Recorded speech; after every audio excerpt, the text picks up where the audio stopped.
scientist something something 发生没记了，只像在梦里一样。对，很好。 Hello, welcome to my video. This video I'm going to talk about intermediate level study tips for Chinese studying. If you are a beginner, you can check out my other video which is talking about how to start learning Chinese from zero. I will put the thing here or here somewhere, one of these corners, and you can check that video out. What is considered intermediate is kind of HSK 3, HSK 4 level. I am currently HSK 4. I've got 2 chapters left and then I will be finished with HSK 4. This video is just to show you guys the way that I study, the methods that I've used during this intermediate level period. I am also going to share some extra tips right at the end. First, I'm going to talk about the way I study, what I do in an average kind of week of studying. Firstly, for reference, this is the book that I use. This is the standard course HSK book. I've used all of these since chapter 1, basically. Chapter 1? HSK 1. Anytime I mention my textbook, this is the one I'm talking about. At the moment it's this one. It's this collection of textbooks, shall we say. Right now I am currently having 6 hours a week of lessons with my teacher. So we're getting through about a chapter a week. Is that right? Yeah. What I do before class in preparation, I preview the text or texts that I know we're going to be looking at. Generally what I'll do is I'll write that out on scrap paper. I just write it out and I leave 2 columns at the sides so that when we're in class, when we're going through the text, I make notes in it, very messy notes. I can hardly read my own handwriting half the time. Either translations or explaining grammar points or explaining things that I don't understand. I also take a note of the new vocab. I write the new vocab into my word book. That way I can preview the vocab kind of when I've got a spare 5-10 minutes during the day before my lesson. Whilst I'm previewing the text, I try and kind of guess what they're saying, guess what the meaning is, anything I don't understand. I'll try and figure it out, see how much I can understand before I actually go into the lesson. So right now my teacher provides a PowerPoint after every lesson because we're doing online classes. So I don't actually make that many notes during class anymore apart from on the dialogues. So after class I'll receive this PowerPoint and I work my way through it, writing out all the grammar points and things like this. I try and avoid putting translations in as much as I can. That's definitely one of my kind of intermediate level tips. Try and avoid using your mother language as much as you can when you're making notes. So when I'm going through the PowerPoint, only really make notes of keywords that maybe I've forgotten the meaning of in the past or the new vocab. That way my brain is only focusing on the Chinese. To review the vocab, I do a cover and write method. So I write out the characters, the pinyin and the meaning in separate columns, and then depending on what I want to focus on reviewing, I will cover certain columns. What I normally do is I have the characters on the far side, so then I cover everything else, so I just have the characters, and then I go through and I try and write out the pinyin or the meaning, whichever I'm focusing on, and then obviously check them. And then after I've done that, I cover the characters and just have the pinyin and see if I can remember the characters. I also rewrite the dialogues. So I had the rough version that I use in lesson that I have all my terrible messy scribbly notes on.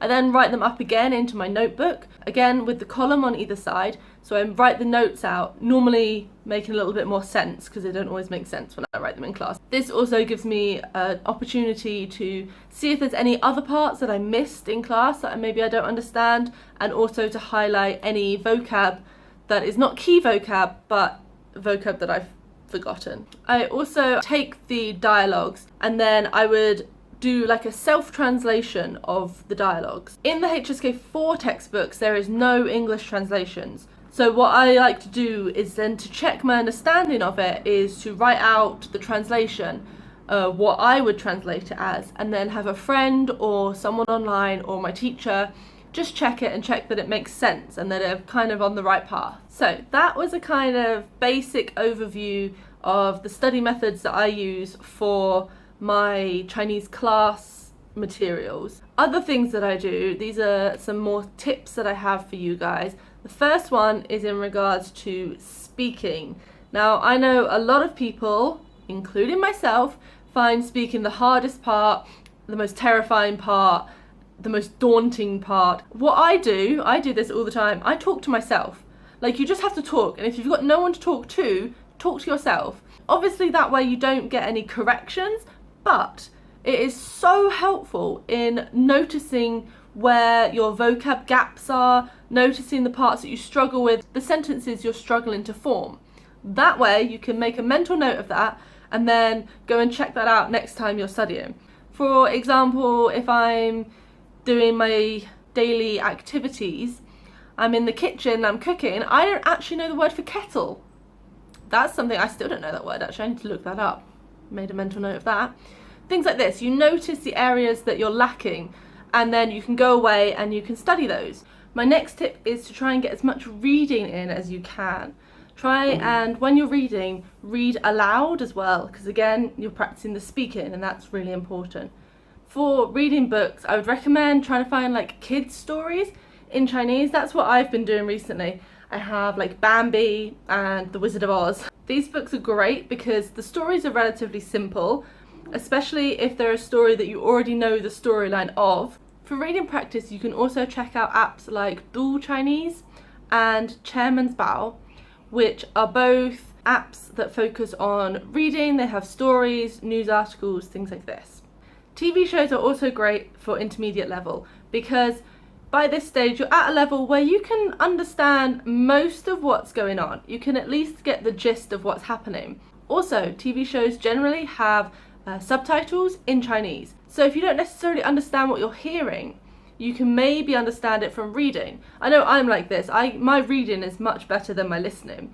So I try and listen, but if I can read it as well alongside, it helps me match it up. And then I get more used to hearing these words and sounds.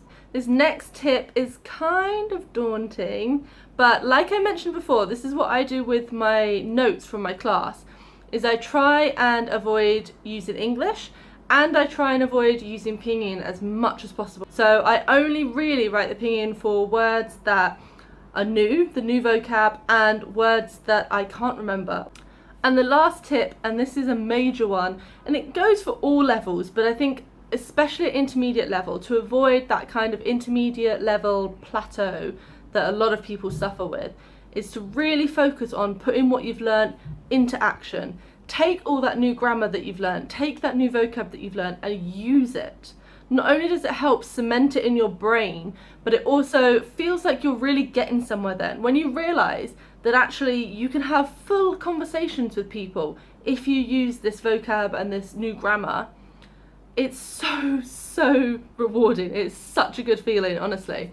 Like, don't be scared about making mistakes. And this is where I would like to talk about Hi Native and HelloTalk. Both of these apps are full of Chinese natives who are more than happy to help you correct your grammar, correct your sentence structure, correct your translations, anything like this. I always use HelloTalk for my pronunciation, for my speaking.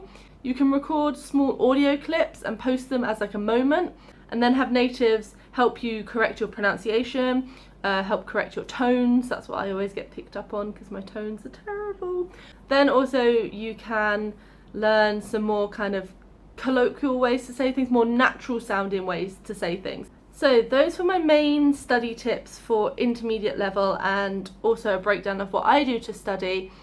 I hope that it has been in some way helpful. I think that really the main thing at intermediate level is just to push through that kind of plateau that people feel, because we all get it. We all feel like we're not actually getting anywhere, and it's not until you really focus on using it and speaking to people that you can get over that. You can realize, actually, I am making so much progress. Don't give up. The worst thing you could possibly do is give up. These are the methods that I use to study at this level.